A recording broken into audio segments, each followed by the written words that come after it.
Hello, QPR fans, players, TV, home and away. Deejay Ranger back in the place with an exclusive QPR fan interview. This time with the one, the only Mr. Robert Elms. How you doing, sir? Yeah, I'm doing all right as you can be at the moment. Yeah, so, cracking on, as they say, and doing all right and doing whatever you can until the time comes where we can all be back out there again and doing our thing as such to a degree. Get back to Loftus Road will be good. Yeah.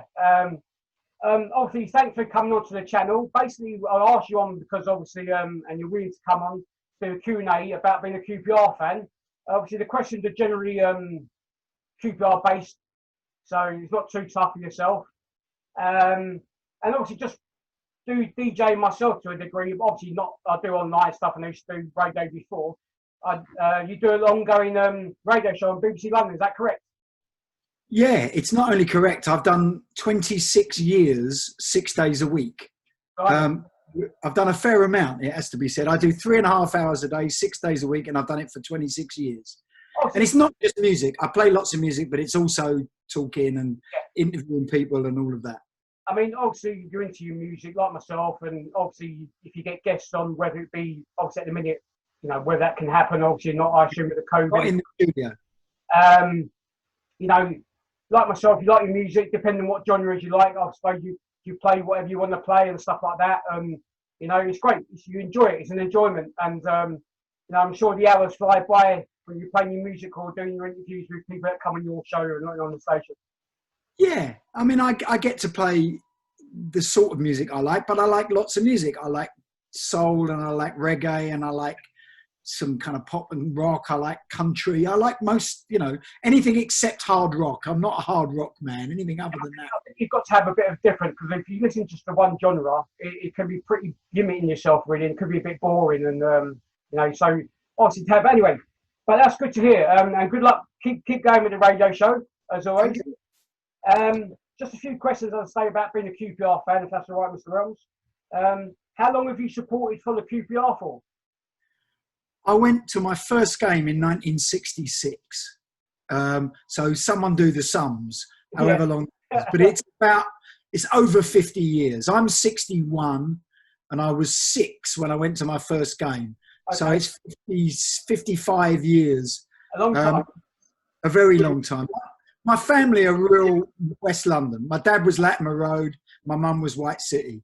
So my dad was a Rangers fan. It was kind of in the stars. Of course, yes. So, I mean, from them backgrounds, White City and Latimer Road, proper Rangers, I think you're really, let's be honest. I mean, I used to live near Latimer Road Tube Station myself. And obviously, the old Latimer Road is down where the old Latimer pub used to be. Good memories of around that area from back in the day, obviously. Anyway, next question, Mr. Elms. How far do you travel to get to Loftus Road on the match day when allowed to go to games? Not too far. I've lived in Camden Town for the last 25 years. So it's not, you know, usually go with a couple of mates in a car. Sometimes I get the tube. So it's only half an hour journey at longest, really. Yeah. And then it's a pint or two and maybe a meal beforehand, and then over to watch the game. Sounds like a plan. I think that's what most fans do. You either go to the pub or go with a bite to with their friends, family, etc. Go and watch the game. Hopefully you'll get the 3 points. And then whatever happens afterwards, happens afterwards. Whether it's back to the pub or get something to eat or go straight home and do whatever. Yeah. I've had a season ticket for 20 odd years in the same seat. Yeah. And my son, I've got a son now who's been coming since he was 3 and he's 24. Yeah. So, and we have a group of mates who all been going forever. So it's a social thing as much as anything. Yeah, exactly. It is. I mean, people that don't really go to watch football and they maybe watch it on the TV and stuff, they don't understand. Like, you know, it's a social thing as well. You know, not saying that every supporter will go and get hammered, be drunk and stuff like that, but it's actually meeting friends who you've got to meet over the years, you know, and so forth, which is great. I mean, you know, obviously you just mentioned there, my next question was, what's your pre-match routine? You say you go to the pub or something with your friends, have a meal, have a few drinks and go to the game. I meet my son, my mate Bobby and my mate Russell. There's 4 of us and there's sometimes more. Yeah. That 4 pretty much meet. These days we usually meet, I must admit, at Westfield in the pub there or the restaurants there. Yeah. Meet about 1:30, grab something to eat, talk about the game that's going to come, walk from there to the ground, Yeah. And then afterwards, I'm pretty much home straight away. But that's the ritual. I mean, I'm sure, most people do the same pre-match. Some people, I had a previous person, a QPR fan. He said he walks beside the chip shop on Uxbridge Road opposite the White Horse, and he has to step inside. It's a superstition that he's done, and because he's friends with loads of Danish or Swedish, I think it's Danish fans. They do the same as well now. So every time they walk by the shop, it's a traditional thing that they do. So it's great to hear different people's superstitions and stuff, pre-match game and stuff, what they do, like if there's any quirky things like that. Thanks for that. Obviously, I think you touched on it earlier on. Can you remember your first QPR game you went to? I don't know who we played. I know it was I can be quite specific. It was 1966. Yeah. And my dad took me. And the things I remember were, I think we walked around the ground and watched one half from one end and one half from the other end. Yeah. So we started at the loft and then went to the school end, or vice versa. Yeah. I remember buying a bag of monkey nuts from the guy that used to throw them from the pitch. And I remember that my dad liked Mark Lazarus. That was his favourite player. Yeah. What I don't know is who we played or what the score was. I've got no idea. But what happened, though, the reason it's in my memory, my dad, who was only 41, died a few months after that. I was only 6. Sorry to hear. And he'd been going to Rangers all his life, yeah. But he died of a heart attack, age 41. So he only took me twice, I think, before he died. But somehow it became just really important for me to keep it going. Well, so I got, obviously. Yeah, I used to go with my uncles and my cousins. All my family were, lived around that area. So I continued going, but it was, I only ever went twice with my dad. Which is a shame, really. I mean, it'd be nice to go more, but unfortunately these things happen, sadly, and it's, you know. Not just a shame, but that was the season that we got promoted from the 3rd division and won the League Cup, and he never saw either. Died before the end of that season. Yeah. Well, thank you for your dad for that. You've continued to support, and in his memory, obviously, continuing, and your son's going and everything else, which is great. Absolutely. No, we're a Rangers family. My granddad was QPR going back to 1902 or something. I mean, it really is, because we were all Latimer Road. That Notting Dale was where my dad. Yeah, that's how it's called. Yeah. Cool. Thank you for that, Mr. Elms. Next question: was your favourite past and present QPR player? Well, past, if you're my age, it can only be Stanley. I saw Rodney and I remember singing Rodney, but I was probably a bit too young to really remember Rodney very well. Yeah. And even if I did remember well, Stanley was better. Stanley was, I always say that Rodney was John the Baptist and Stanley was our Lord.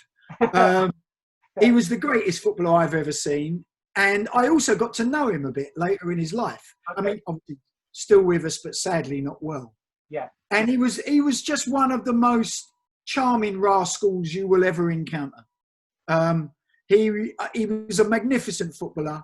He was a fantastically kind of funny and carefree and gentleman. I mean, he'd always borrow money off you and you'd never get it back, but it didn't matter. But that's him all over that, wasn't it? Give him everything you ever had. Because he was Stanley. And I don't think everyone now who plays number 10 for QPR, we've had some great ones, they're wearing Stanley's shirt, as far as I'm concerned. Okay. Yeah, he's a legend, obviously, in our club. And unfortunately, you said he's not well at present, obviously. And, no, very sad. And I was involved in trying to raise some money for Stanley and stuff. In terms of current players, I mean, I would have said Eberietse, who I think he's the best player we've produced at Rangers. I know he was at other clubs before, but he's the best player to come through our junior system since Jerry Francis, in my mind. Yeah, he's made me stand out in the last 2 seasons. You're correct there. I mean, I know we've got Chair and we had Bright, who's obviously going soon, but Ebere, he did go out on loan, obviously, to Wickham and stuff like that, and he's done him good. He's come back to us. He's got in the team. And he stepped up his game, and then obviously he's gone on to bigger and better things now. And good luck to him. I mean, And I think if Palace learn to use him properly, and I'm not sure they have yet, he'll end up as a £50 million footballer. I think he's a magnificent player. I mean, he's just watching him play. I mean, he just glides past players so easy, as you know yourself from watching him. Thanks for your answers on that question, Mr. Elms. Okay, being a QPR fan for many years, as you have been, What's your most memorable moment supporting QPR? If we're talking about one moment, it's really hard to beat Oh Bobby Zamora. Yeah. Because, and particularly for me, I had a plane to catch that day. Oh, wow. I was flying to New York, and my flight was such that if it went into extra time, I had to leave because I would have missed my flight. So I had a car waiting outside Wembley Airport to take me to Heathrow. My wife was waiting at Heathrow. So I was just about getting ready to leave. And I thought it was going into extra time, and I wouldn't even know the score. I just had to go because I was going to miss a plane. And then he scored. Yeah. And of course, it went completely mad. I don't know what happened, but I was the only QPR fan who had to leave at that moment. So all the Derby fans left, and I'm the only bloke wearing blue and white trying to get through the Derby fans to get to my car to go to Heathrow. But I did it. They make me think, where the hell are you going, mate? You just scored a late winner, or possibly. Everyone else was celebrating in the ground, and I had to get on the A40 out to Heathrow. Well, it was an amazing moment. Yes. I mean, there've been many over the years. My favourite game was probably the playoff semi-final at home to, I can't remember who it was, Oldham, when Furlong scored. I mean, that was probably the most ecstatic moment. But in terms of one thing, the Bobby Zamora will be remembered for it. Bobby Zamora moment will be in a lot of fans' eyes. I mean, the older generation fans, like the ones who attended the '67 Cup final and stuff, maybe that might be theirs and stuff like that. But yeah, I mean, you had a perfect scenario, didn't you? Bobby gets the winner. You can still go getting your flight to New York. Happy days. Great answer. Great answer, and it's like a great thing as well. Okay. Obviously, is there any teams that you take a disliking to in the way they play against Rangers or their fan base or anything like that? I mean, I think in common with most Rangers fans, certainly of my generation, it's Chelsea. I grew up at that time when Chelsea were horrible. And I do mean horrible. And I mean their fans. I'm not talking about the club so much, but their fans. You know, anyone who's ever seen them zig heiling as they went along Oxford Road, if they went along the Loftus Road, anyone who's ever heard the racist abuse that they poured, even at their own players. Yeah. You know, Paul Canaville and all of that. I don't dislike individual Chelsea fans. I've got mates who are Chelsea fans. Yeah. But as a fan base, I was never very fond of them. Fulham's different. After my dad died, my mum remarried a Fulham fan. And I used to go, he used to take me to Fulham and I used to go with him to Rangers. Yeah. So I quite like Fulham. They're my sort of, I wouldn't say they're my second team, but I've got a soft spot for Fulham. And Brentford, I still think of as a little team out in Hounslow. Well, yeah. But Chelsea, they always will be, Mr. Elms. I mean, you know, they're doing well at present and fair play, and you've got to give them a bit of credit, but they'll never be as big as us or Fulham, I don't think. But Chelsea, I always think of as that nasty mob up the road, in all honesty. Yeah, they seem to have this tag attached to them, as in which obviously we've seen it. You know, back in the day, even today, you know, in recent years there's been incidents involving some of their fan base, not all of them. You know, you can't blame all of their fans by any whatsoever. It tarnishes the rest of them. It'd be like saying if QPR fans don't say it, and then we'd be all tarred the same brush when it's totally not true. Exactly, that isn't true. But it was quite true back in the 1980s when I was, you know, kind of going to Chelsea away and standing in that stadium that was falling down and getting things thrown at you. Sorry. Okay, cool. Next question. Obviously, being a broadcaster and writer and stuff, do you get to many away games watching QPR back in the day in recent times? Yeah, I mean, the 1975-76, I went to every away game. I went to every game. And I missed one game that season. It was a home game, actually. That was the season we didn't win the league by 1 point. And I've always gone to away games, but now because I do a show on a Saturday, which finishes at 1 o'clock, I can really only get to games that I can get to after 1, if you see what I mean. Okay. So all the London games I always go to. Midweek aways, if it's not too far. I mean, my son last season said, "Dad, can we make Preston away on a Tuesday night?" And I'm like, "Oh, wow. Probably can, but I'd rather not." But I've been to, I still go, like, for example, last season, I managed to make Stoke away. I finished my show at 1 and made it to Stoke at 3. Good going. Which is pretty good going. So if I can be there, I'll be there. Of course. Obviously, work committed, etc. and so forth, like other I fans. love away games. I prefer these days. I prefer away games to home games because the atmosphere is great. I love the train journey up and down. I see old mates who because I've been going to Rangers a long time, and also because of growing up in that manner, I've seen people I know for years and years at away games. It's a great, and as you said earlier on in the interview, Robert, it's a social thing, and that's part of the day as well. Travelling up, obviously you want to see your team win. Obviously we don't win many away games, as you know yourself, but it's a day out with your friends and family. But also Rangers away games. I mean, I'm sure it's true of most teams. But there's a great atmosphere at Rangers away games. We've always had really good away support as a percentage of our support. And you get 800 Rangers away somewhere obscure and they'll make a lot of noise. Well, yeah, I mean, we're not the biggest. I mean, obviously, like London games, away games, you expect to sell up your allocation. And maybe places like Norwich and Southampton, because they're not too far away. Aston Villa, maybe, possibly, if the team are doing well. I mean, if they're not, I mean, as you just said, I mean, I remember going to, can't remember what game, one game away last season or the season before when fans were going. And I thought we'd be lucky to have wherever it is up there. And we actually had double. It was quite surprising, really. So, and as you say, for the amount that do go, we get behind the team quite well, generally, which is good. I enjoy it. I love all games. Yeah, away games are kind of good. Okay, of away games then, of the away games you've been to, what's the best away ground you've visited, past or present?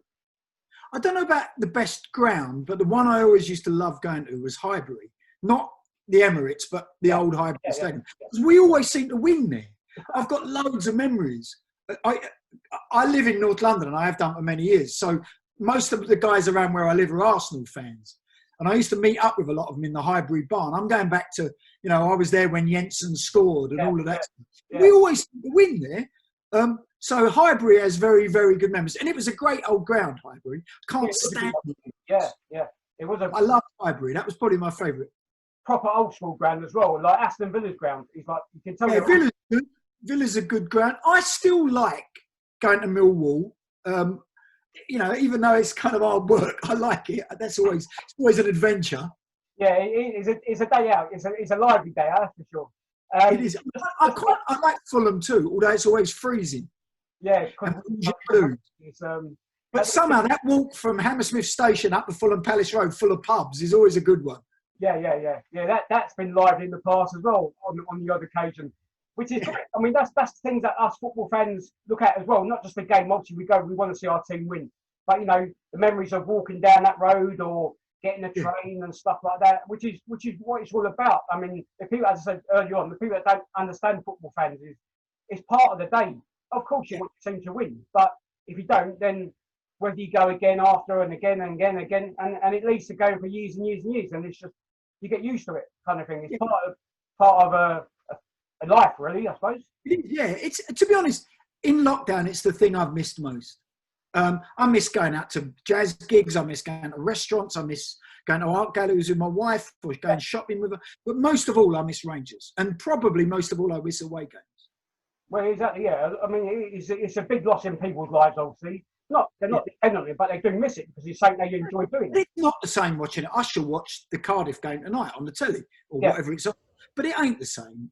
I'm not involved. I don't feel part of it. No. It's like, but then it's like I'm sure when we are allowed to go back in en masse rather than limited crowds, obviously, will people mind about a Tuesday night trip up to Cardiff or after all these lockdown and not being able to go?